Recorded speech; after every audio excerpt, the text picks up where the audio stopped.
What's up, everybody? Happy Sunday. We are back. Dom, Vid, and your host, Adrian Goodson, aka Goody, with a WNBA state of mind. That's W.N.B.A. Women need basketball a lot. You understand what I'm saying? Where we mainly discuss basketball, but we love other sports. And so today we have, once again, we got some great topics, like absolutely fantastic topics. And we're going from assistant coaches to predictions in the NBA and the W. So, boys, what's up? What it do? We going straight right into the first question. And it's not even a question; it's the topic. You know, it's hot. It's hot. It's hot right now. Talking about Sam Cassell and Rondo. Okay, will be added additions to the Boston Celtics. You know, not only because I'm excited about it, and I got two reasons why I'm excited. Not only because they were two great guards who were great extensions to the coach, but also they were great floor generals.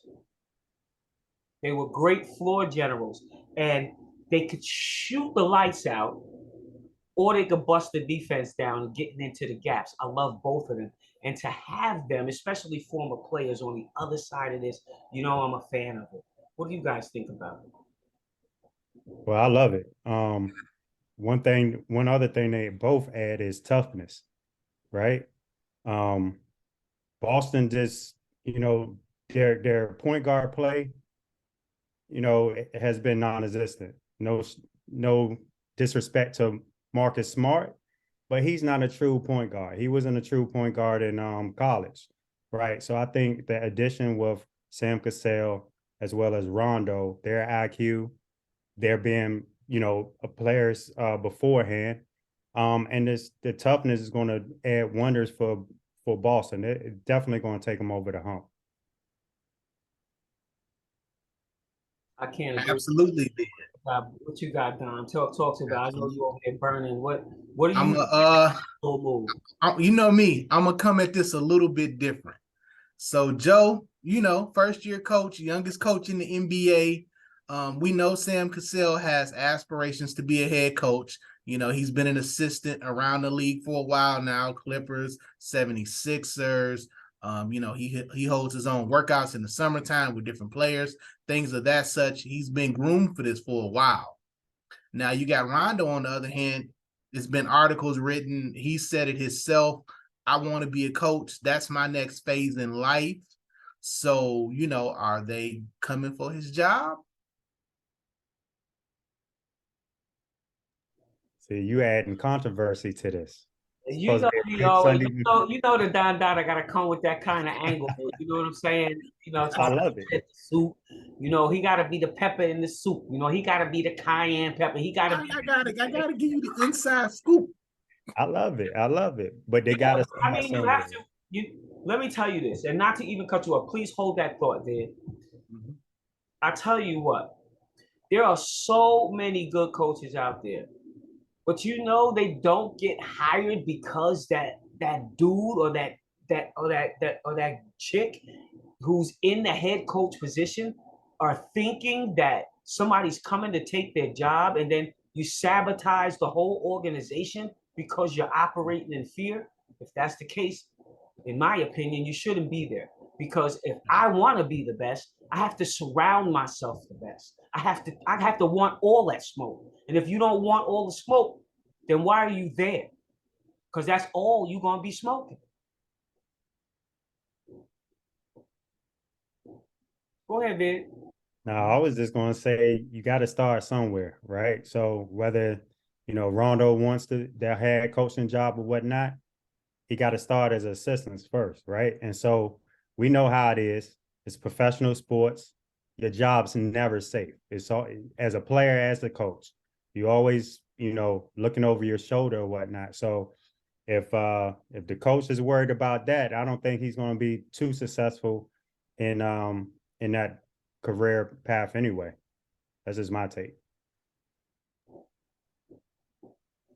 Absolutely, I agree with you 100%. And You know, the best thing, what I love to see is because I was on Instagram the other day and I saw another coach put this post up, and it bothered me, but I didn't bother to say it because I like to see who's around me and how they think.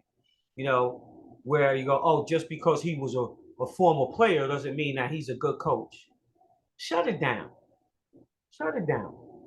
Because if that person can get to the pro level playing, what happens when they put that same energy into coaching? There's levels to this. I'm not saying I want to go and jump into a head coaching job. I am more than willing to sit behind somebody who's adept and has the ability to teach me the game and not be intimidated by it. See, that's just some hater stuff, and I'm glad that situation is not going to be the case with Sam Cassell because we all know that he can coach. And then I've seen Rondo in action in the NBA assistant coaches program, so I know he can coach. He can coach just like Derek Anderson needs to be on somebody's roster. Mm-hmm. So bottom line is these dudes can coach. So leading to the second question, all right, let's talk about the Heat.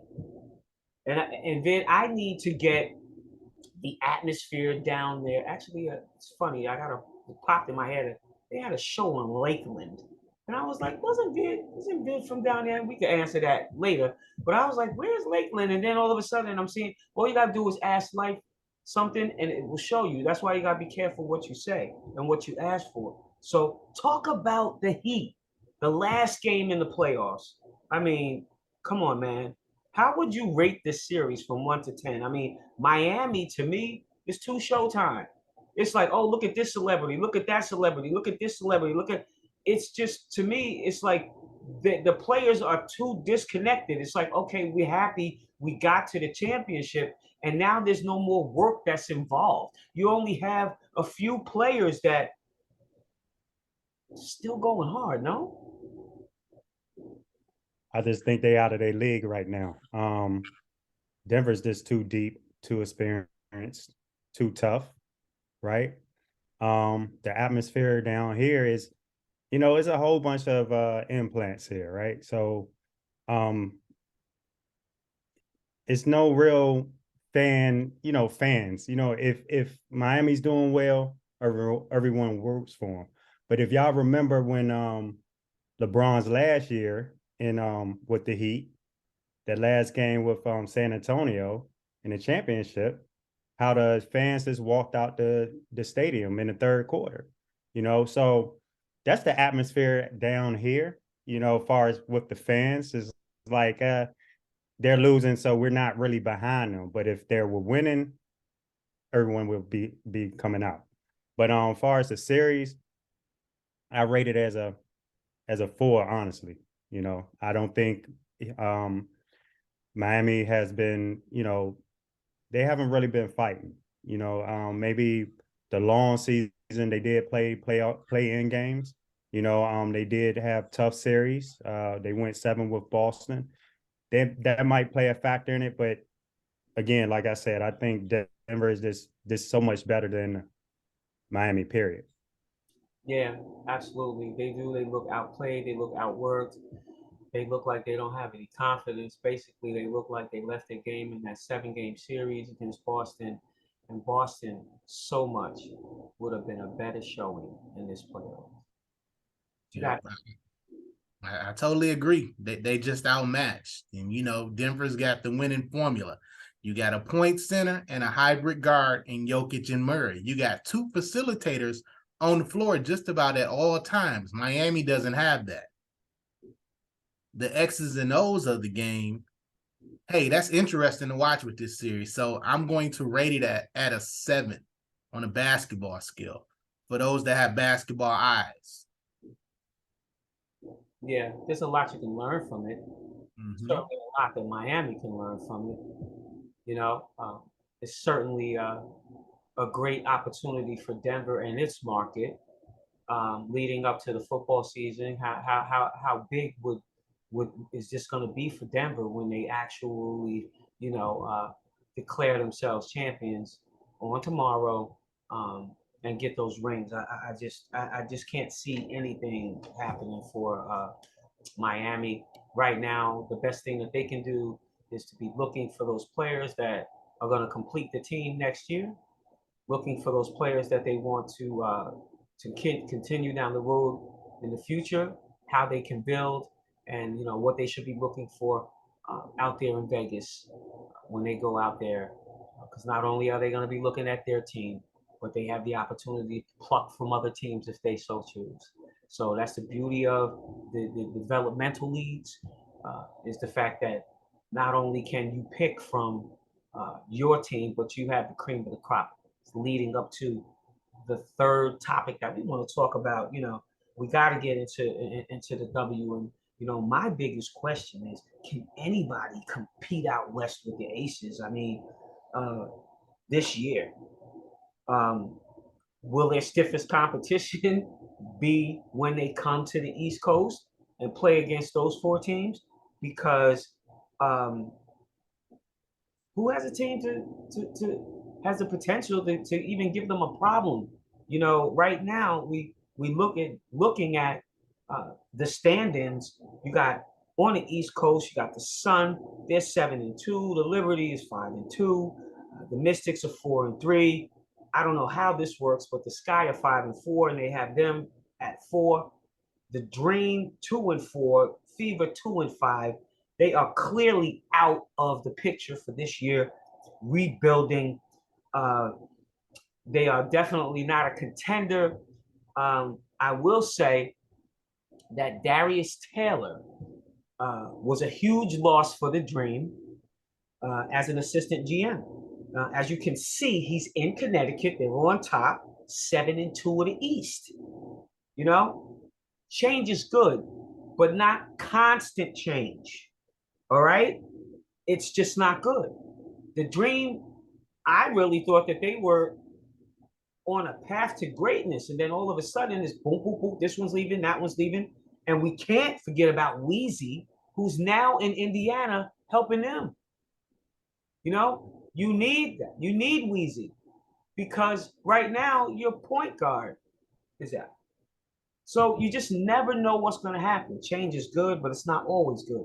Aces out west sitting on top, 7-1. Wings 5-3.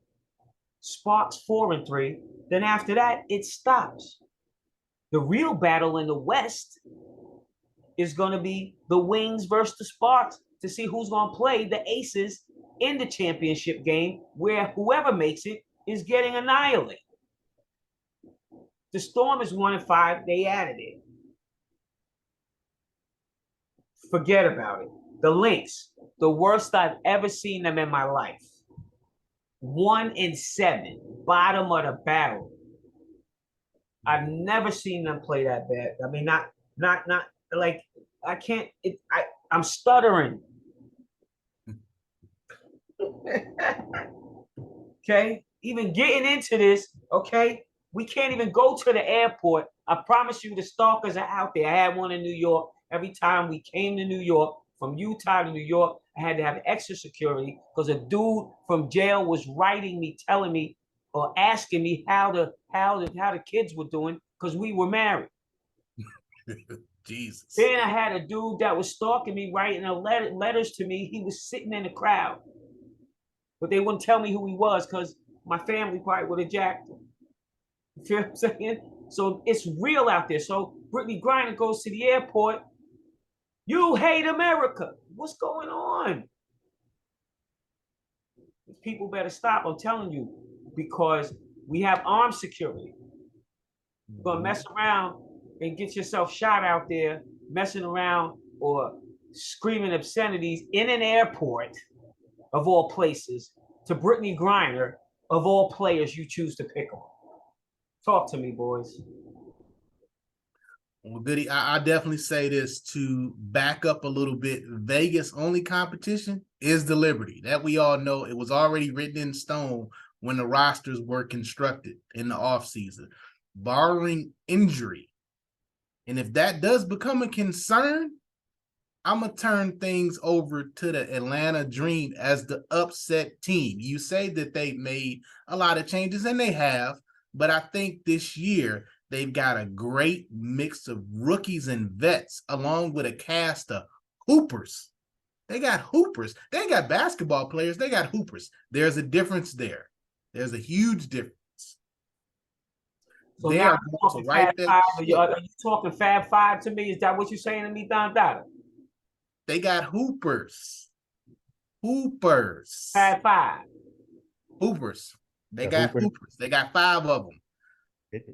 them So who's hoopers your ain't go-to? gonna do. Oh, Go go ahead. ahead. No, I was gonna say them hoopers ain't got nothing on them Liberty or that Suns team. That's just, they just too experienced and athletic and skilled, and like with the Liberty, they got youth on their side, athleticism.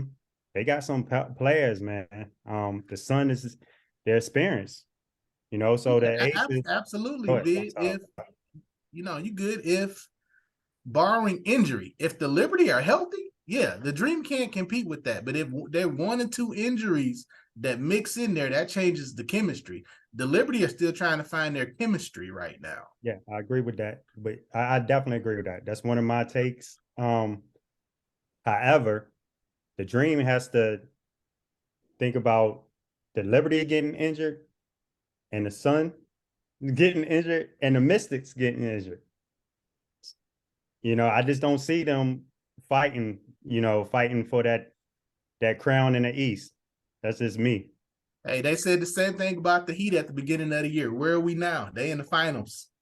It's a short season, though. W.N.B.A. season is very short, and we're already in June. Yeah. So we'll see how it plays out. Yeah. So well, you remember? Go ahead.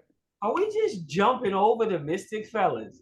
Like we haven't even had them in the conversation at all. Like to even make any moves, to even like have like anybody to even be intimidated by this team anymore.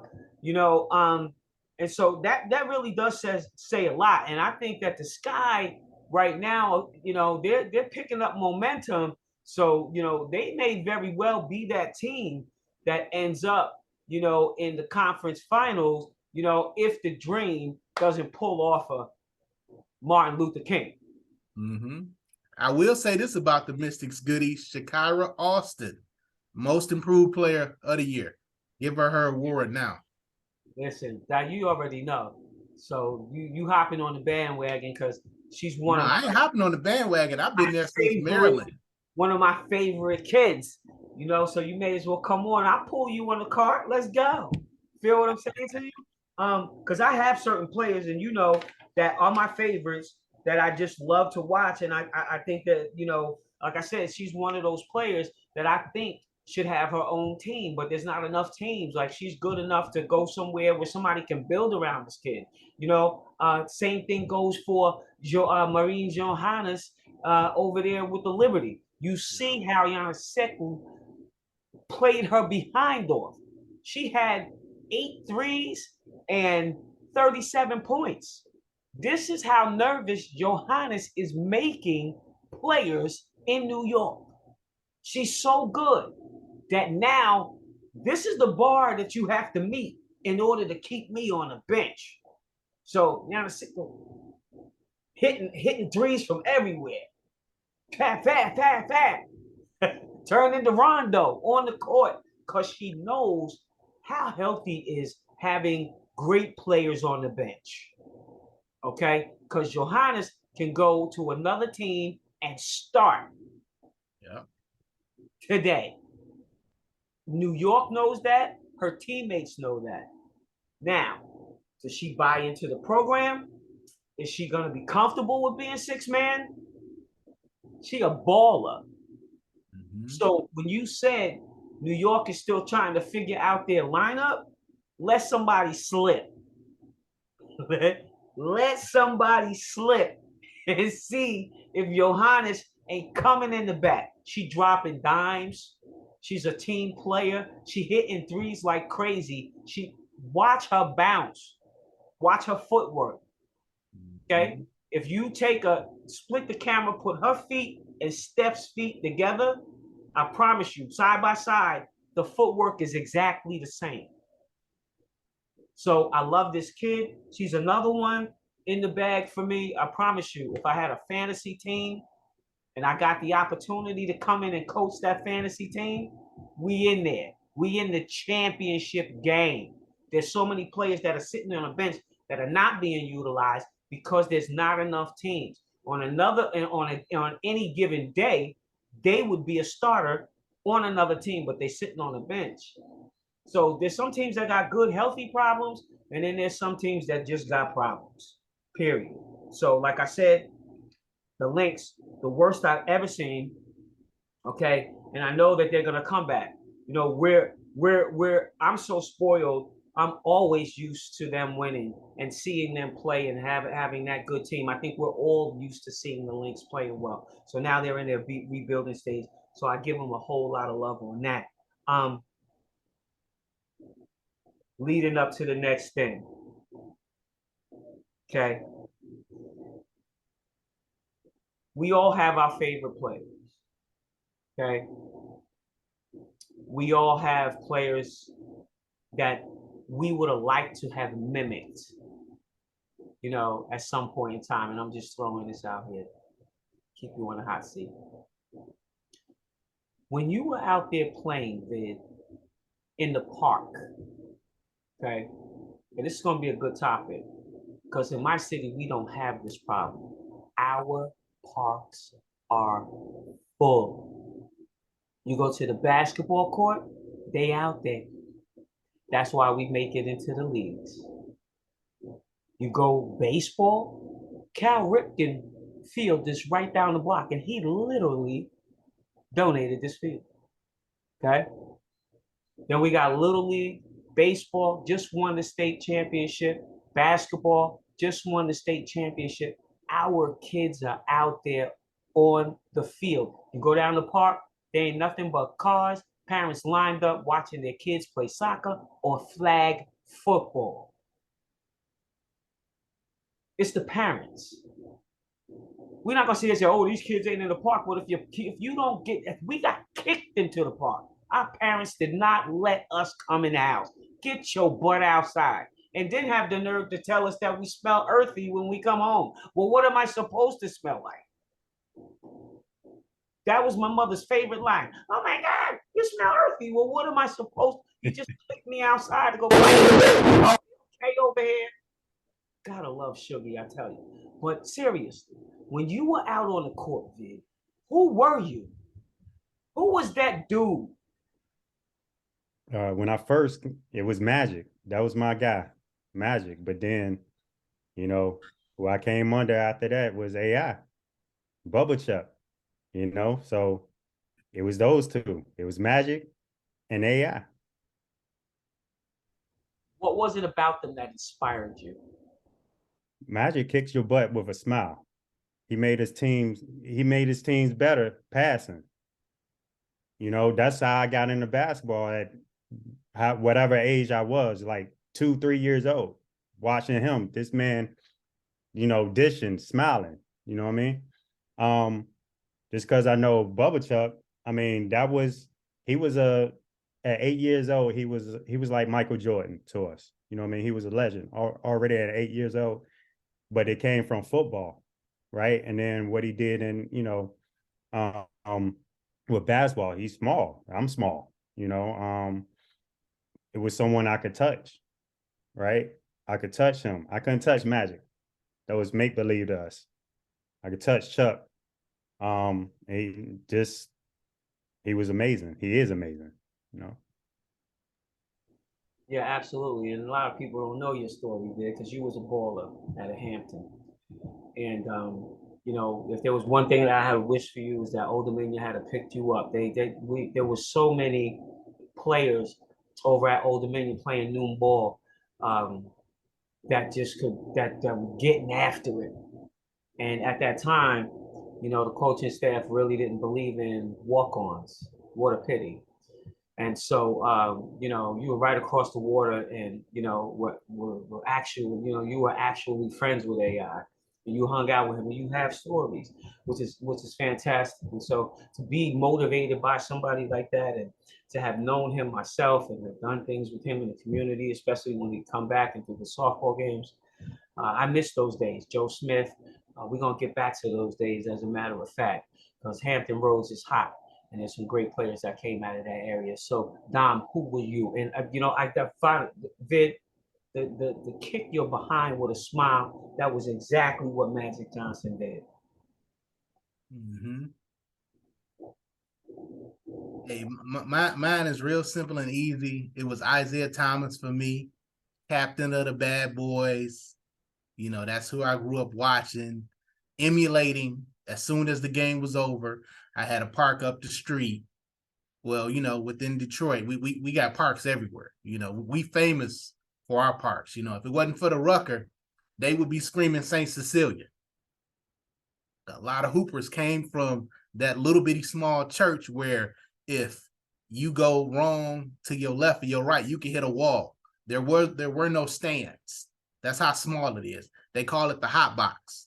I grew up watching Derek Coleman, Steve Smith, Vashawn Leonard, Jalen Rose, Chris Webber, those guys hooping in the summertime would go out and emulate what they did. They were all huge inspirations. Not only then, even today in the business world.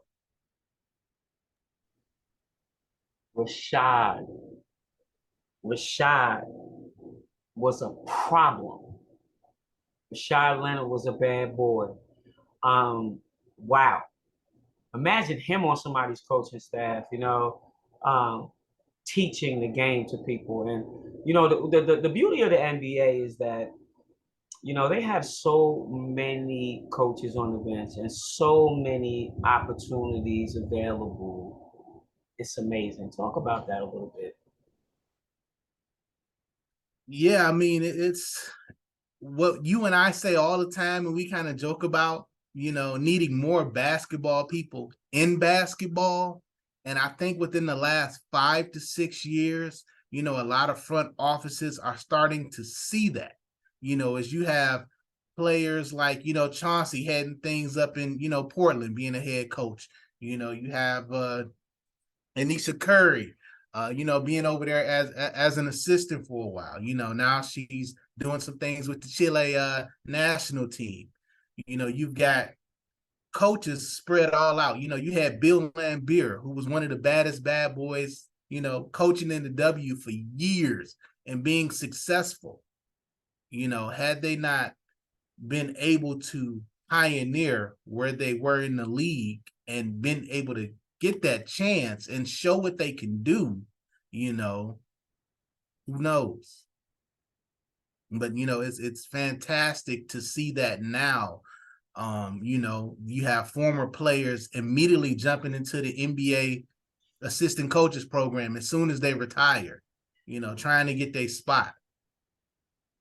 And the league is going that way, and it's going to continue to go that way because the owners are starting to see the results. Yeah, absolutely. It's exciting times. I think it's absolutely exciting times. And we getting ready to leave here. Like anybody that's just coming on to the show, you're listening to a W.N.B.A State of Mind. Me, myself, Vid, and Dominique, Wilfred, Dada over here. Coming back again this week. Give you a fantastic show. I can say if there's 3 players that should be watched definitely this year as young players, you have Chinese player out there. Actually, Seattle's losing bad, but they have an exciting rookie, and her name is Lee Mung. Check her out. Okay. Also, of course, Shakira Austin, the Mystics. And last but not least, Marine Johannes. I've been watching her for the last 4 or 5 years. This kid is fantastic. Okay. And eventually, when they get to a point where they expand, those 3 players will be players that a team may possibly build around. And I know that's giving Lee Mung a lot, but I tell you what, there's plenty of markets that love her. And that's the reason why she's in Seattle. And if she wasn't in Seattle, she'd be in New York because of the Asian markets, marketable kid. Just like you were talking about last week, Vid, marketing is everything. And if corporations think that they can capitalize on someone's likeness over another's, they have the opportunity to choose whatever it is that they want, especially if they're investing $15 million into a program. So, with that being said, take us out of here with something positive for the kids. Something positive for the kids. Just what you touched on earlier, about the parents pushing their kids out. I'm going to tell all hoopers out there, all basketball players, all inspiring wannabe basketball players, just go shoot. Find a rim in your neighborhood. Just go shoot. Dribble by yourself. You don't need a trainer. You don't need a $1,000 an hour trainer to be a basketball player. Just go play. That's all I asked you to do. Go play. Use your own imagination. It will take you far. Nothing against those $1,000 an hour trainer. Nothing at all. I don't want them coming for me on Twitter. But hey, just go play. Great advice. All right, Vid, give us a little something real quick. Help one person a day. Build on your legacy. Just helping one person a day goes a long way. So that's just a life lesson I've learned. It could be a smile. It could be some kind of advice. It could be anything. Just one person a day. Make that your goal. And you're listening to a W.N.B.A. State of Mind. We leaving out here on that one. Adrian Goodson, a.k.a. Goody. You know I love you. Sammy Sosa, we out. That was good, boys.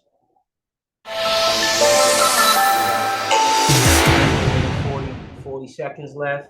Say whatever you want to say off the cuff because I'm cutting it out any job. Listen, hold up. I don't like how y'all doing my girl Sabrina. Y'all forget she got that Mamba mentality. Yeah. Mamba mentality. I don't know why Goody was coming at her so hard. Like, I'm coming at you because she was not playing like that until Johannes came along and said, "Hey, I'm here." I think that's part of us. Fire on being that there too. Now it's different. Yeah, I think that's part of Stewie being there too, though. Mm-hmm. Absolutely. You know, we got to light fires out here. Yeah, you're right. You're right. Get ready to cut out. But I'm gonna make sure that this portion we'll do a little bleep, a little blooper. Yeah. Oh yeah. We got to. We got to. All right. All right. Oh, I love y'all. So I'll catch you next week. I'm heading back down to VA, so I'll be coming from that way because my camp starts on Tuesday. If we run into any glitch and I'm like, we're gonna have to push it to the fight, I'll let y'all know. But as of right now, it's a go. All right. All right. I love y'all. Be safe. Love y'all. Okay. Talk soon.